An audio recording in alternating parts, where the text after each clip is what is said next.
tu jing ka ithupi di wa hung kita lam chu Giêsu tho do nunga sei ho hindan kolon chan ge chu na kitai na ba na hi Peter hin ko a ki hil na ki khat ro hi ki koi tha di win kai ti mun tu ache sa hapta ni tabang sunga hi tho gim gan thei na hapta chule Good Friday Easter Sunday in Manohin Giêsu thi lệ thọ đó dấu hình khô hi tu ni pathin nia hi thil su phobek khat ho hi kihil na thei ta thil su ngen cha hi ji chun tu ni jin ka hin hi cho thu to hin ki sain ki ho lim leo han ading ham ti chu ka hin ge la hin Bible chang Isaiah bung som alanga chang gup chang sagi Hosea bung gup chang khana ko na chang ni chule kitep na tha chu John bung som ni la khat chang khana ko na chang nga chan he ban ni chan hoi selin hin sim peun ipan sat na di wa ka de hi kitep na lui lam hi hi be se lovin kitep na tha John bung som ni la khat sung hi kêu lim na ina nei di wa ka ge lai Giêsu tho do zo sei lui te hin khoman ding dan hi igen le abai lo ding dan to het sa hin ade sedin akine pi pen pau judate lengam akile do sa izamati lo lama holoi hi pi ham khat chi apang ding dan lewa jong cho ki gel ko mi jong chu le ki lom ji chu ta ma ki ne pi pau chu agel lo be hin ahung thitan akivujin atho do tan chu pet ta hi sei ju hoi iga hi patep le pi bol di hitam ti lung gel kha hi din ka ta sanin le khaji thiam khadim Judah Iscariot Giêsu api do na ji aji na la hin khat la khata pan sa chu Giêsu hi ki pe do le amai hi bol mo kidang bol thei lem dinga hung peng Judah te hu do ding Messiah cho hin akipi do tim chule rom ten hin manule athane na jo se hin ze do in din aleng hi na chu hung kilang do in tin rom te hin su nim ding ama chu leng hung chang de ha ma ti he ati e ta gel lo lam be kha de tu chan ge ya chu Iscariot Giêsu pi do pa hi aphalama ki gel thei loi chi pa in aphalang ta a hi ti cho gel hin te hin la ahin madule I mati talo athu tan yong le I mati talo cross ge ya khet be yong le I mati talo I ma bol talo athi jeng ge pha da chu agel to bang hi ai le ki khai li him te ati e kaga sei lo na chu I pham te le hi mai the hi lo mai the mi khan in lung ge la se hi bovin hin la sei zui te din mun le alung put diu dan chi ve nai hi le hi chan ge ya yong chu alung thimu wa hi Giêsu ya kinet piu khat cho na hi ti wang he ki chi se le nei chu phar la ya hi Peter hi sei dinga chu alam kai lin pen ta khat cho na hin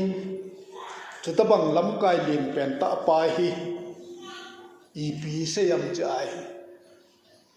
aloi chapang ho sei gi chan pi ho ta nau munai hi ke ma nga manin ke chi ta nge athie hi pavin ichilaya Bible chang eile pe hi a sei ding pan a sei ding ta bang bang kam chenga hi eile pe hin alam kai len pen ta pau chun ke ma nga manin kile ki chi tang ka te ati hi even ai hi le lam kai khata hin ahin khu ai bol de het ta lo hi to ki lovin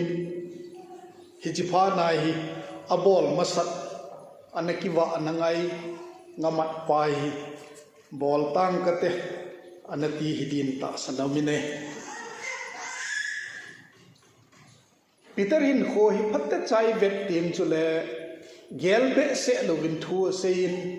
gelbe se lovin na tongin aki chai chai la ki si ki jin lung se ta hin kho ha mangin milung theng ta hi ti yong cho ki mudo thein aje chu di akisa lo nam ting le phatta cha ki si hin kho yong hi muzion jisun mi hon che he ti le no hon I pi he nei ti wam ati jong chun gang chelin pathin hingjing chapa mesaya chun hi ti Matthew bung som la gup chang som la gup lai chun an sein jisun tui chunga lam hin zo jong chun amu mu hin pakai ke yong lam nei zo sein atin azot sain hi wangin ahung thalumin Matthew bung som le li chang som ni lege ta ko na som ni la ko chun ki chi ta imu ki run Jisu na thi ding a se hin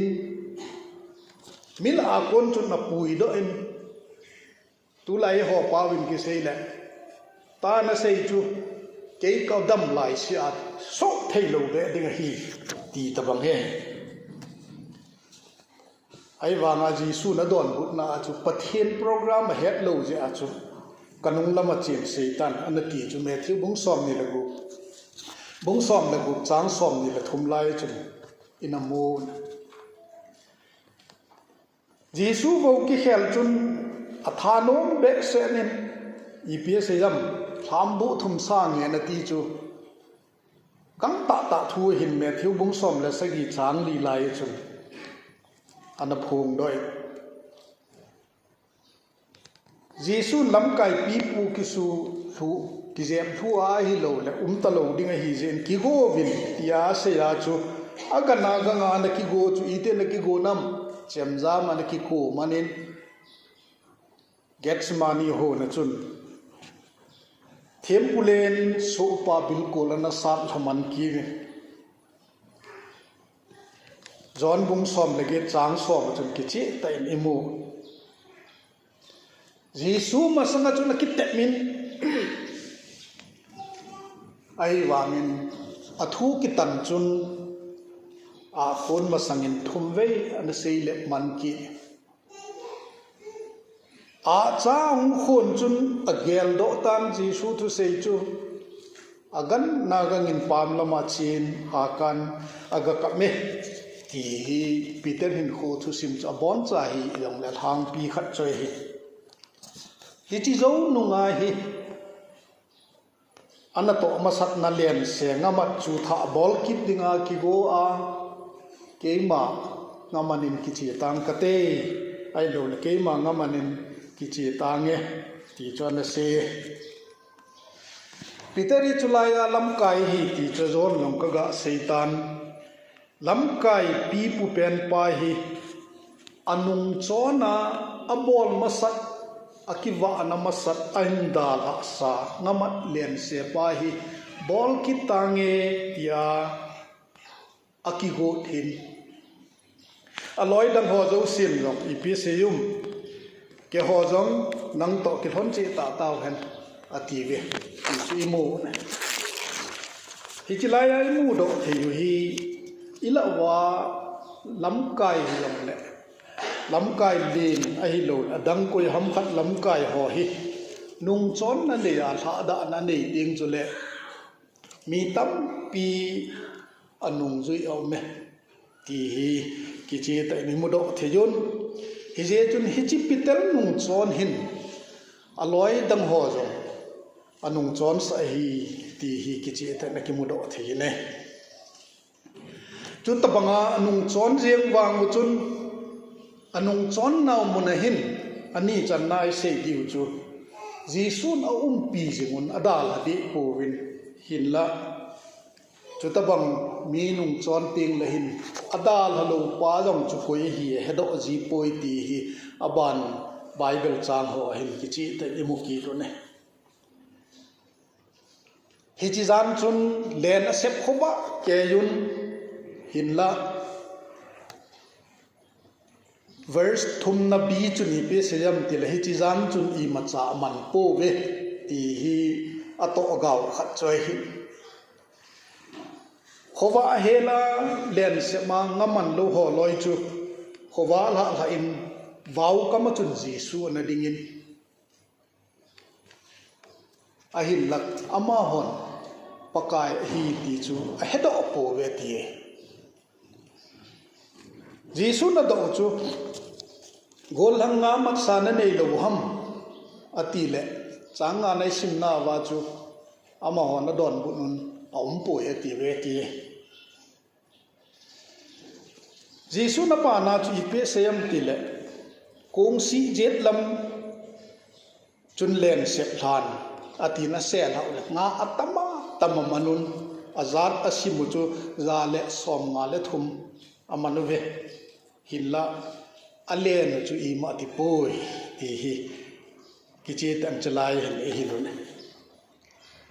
imu do theyu hin kho chu ve nai hin le pakai dal hawa ato ngai ngai amasapa ato wa anung chon na wa hin aga umpon I macha man po ve ti yong imu ve ani channa chun chutabang nung chon ho loi chun pakai a pi wa wau kama din pi wa mun pakai hi jong he thei po ahin hedo masa penta chu bible in kichi ta sei chu angai lu sei jui jon chun pakai bo ko ti chan sei do masa pe ni ti jong chi mo hicha pakai hi gilkel dang cha tapang khat lim hin akimo sa en nga ma sana nei lo ham ti na dong ine amahon I macha nei lo je chun I macha ka nei po ve atiu I vet thei nau chu hitabang nong chon na hin kho le tha da na hin kho hin midang ki tho pi na thei thanei na yong I mai nei po ve ti nei na ti na la thei na kilan Jesun kong si jet lam chun len sep lan atia se thau lam nga tam pi manu ve ti cho ki mu do len set tam pi ni he diu hin avei langa sep ho ti lo chun le li se teng le hit ki se am bidan hi khom si jet langa hi leng thalo be vei lang ngen ai leng thata bang khat choi ai wa ma chilaya Jesu na se hi kong si jet langa se tha dinga se izamati lo le ministry to kite ka le ibol ngai ngai yu thil ho lo ya hi inung che na ho sa ngai hi thil tha ajit lang sel ha ding achom zep bol di long ni pakai in ade hi te ja ka sanum ta kha choi hin hichi a sel ha wa pakai se ngai na wa hin nga za le som nga le thum manun ale thei atam thei ji chun ko nga all in hin ka yun bible them hon chi nga za le som nga le thum hi vanoi chitin nam tin tabang dana la naw tamin chule len hi ho bung tabanga gel mun tampi amin sei thei tan long kilang amasa luk bunga chang khana ko na chu isu sima hi le Jesun Peter ko na ai hi alen ase sa a lithu lama se sa a nga tampi ma wa alen chu e pana he tai ti chu kichi te na kimun hin la hichilai mun hin alen wang chu I macha ti poi ti he hi lo ne athum nai sei diu chu tapang apha nau mun hin pathi pakai Jesu he avel na ko ki de Peterin John in pakai hi ti sei do jo wa hi pakai hi ti het chit pha na chu akivet le ama hi sagu ke on hi ti chu bible in sein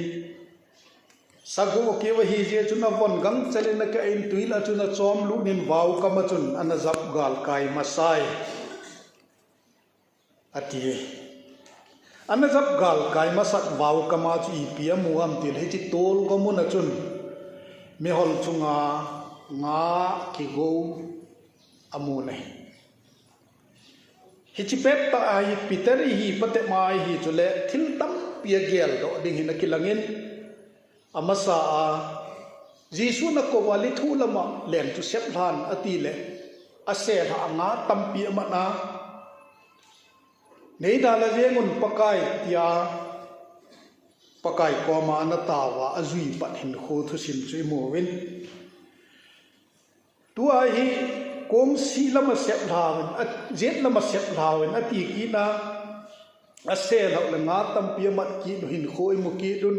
ama dinga tu gel do ding en sen hin kho cha hi achai na pe na gel do hi tol go a som me hol chunga nga ki go ki ti chu jisu se lep zana pa ma me ki ti at hin kho thu sim tam pi chu hong do din ka ta sanin chu ta bang din muna chu nga amat saho ane sa awa jo wa chu jisun pitel za chu pi se jam ti le John Chapa Simon hi ho sanga nei ngai lu zo hinam ti thu do ho ta khani ana dong ne Greek theme ho loi chun chilaya ngai lu ki mang pa hi ngai lu sang pen ngai lu ham ho na dan dan na nei yun ngai lu sang pen ki manga hi ti cho sem Jisu na do na hi John Chapa Simon ngai lu sang pen ta chne ngai lu hinam ati le Peter chu ka ai paket leo chun ama sanga sei lep na to anung jam na to hin kho thu sim tam piam je ha chu henge pakai keiman ngai lu na anim lang chun ka ngai lu nai tia he don gut dan in seun ani chan na jong chu chu ta pang che na cho do kit le Peter in jong chu ta pang che na chu anim zon ka ngai lu nai tia ha don gut a hi ti athum chan na chu jisun chu ti ai le Peter anim zo ai nei ngai lu mong hina chu lana ati di dan adon but na chu pakai nang man na henai ti aji chu ain khothu sim gel na cho sei te din ta saname pakai ji sun ado zo si ai ps yam ka kel moi ho wa in ka kel moi ho chingin chingphan chole ka kel moi te wa in ti thu do adon but na zo tim le chun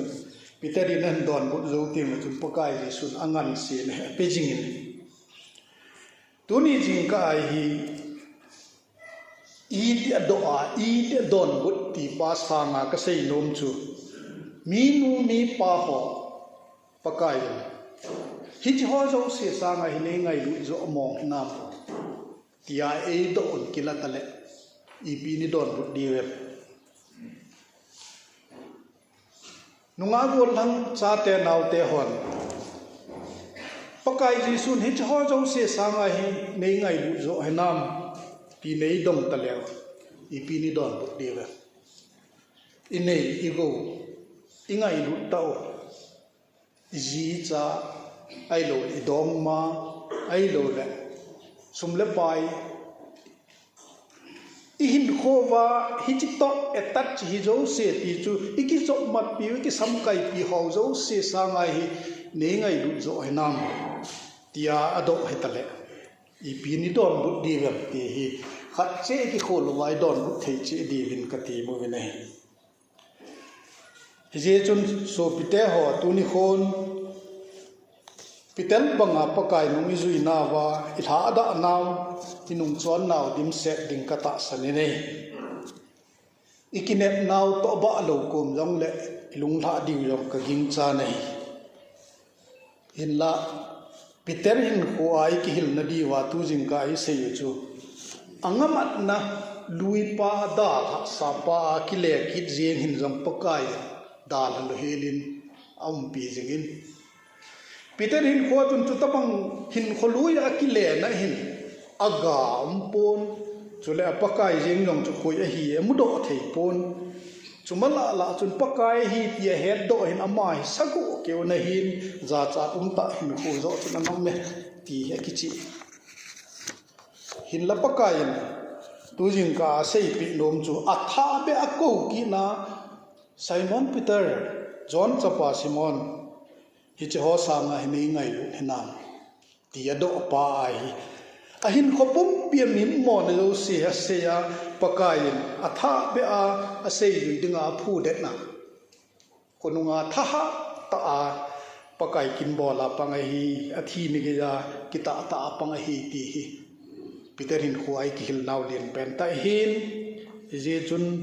e ho khat che jong ha sam naw om jong le ki le kit lew han pathienin atha be ai phu de wa